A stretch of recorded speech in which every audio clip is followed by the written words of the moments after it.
মা গো, তুমি কি করছো? মশলা বানাচ্ছি মা। কেন, তুমি কিছু বলবা? মা, আমার একটা জিনিস ভীষণ খেতে ইচ্ছা করছে। অনেক দিন সয়াবিন খাই না, একটু সয়াবিন রান্না করো না। তুমি কি করে বুঝলা আমি তো আজ সয়াবিনের রান্না করব? তুমি কি এই মশলা ভাজা দেখে বুঝলা? হ্যাঁ, আমি বুঝে ফেলেছি, তুমি আজ নিরামিষ রান্না করবা। তুমি ঠিকই ধরেছো, আজ আমি নিরামিষ রান্না করব সয়াবিন দিয়ে, তোমার পছন্দের সয়াবিন।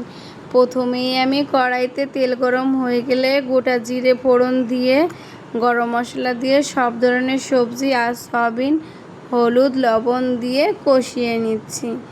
একটু ভাজা ভাজা করে নেব আর ঢেকে ঢেকে ভাজি করে নিচ্ছি যাতে তরকারিটা তাড়াতাড়ি মজে যায়। এই পর্যায়ে আমার তরকারি ভাজা হয়ে গেছে, দিয়ে দিলাম জল। জল একটু ঘন হয়ে এলেই দিয়ে দিচ্ছি মরিচগুলো হালকা একটু ছেঁচে নিয়েছি যাতে খেতে আরও বেশি মজা হবে।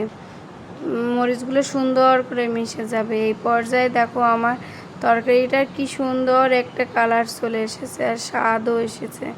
আমি একটু চেখে দেখলাম কেমন লাগছে।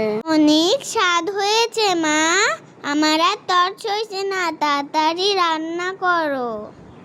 কি মা, তোমার সিগারেট মশলাটা দিয়ে দিবে, এখন কি নামিয়ে নিবে?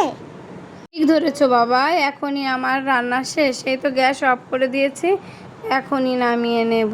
দেখো কত সুন্দর হয়েছে। তুমি স্নান করে এসো, এক থালা ভাত দেবো, নিমেষেই খেয়ে নেবে। ঠিক আছে মা।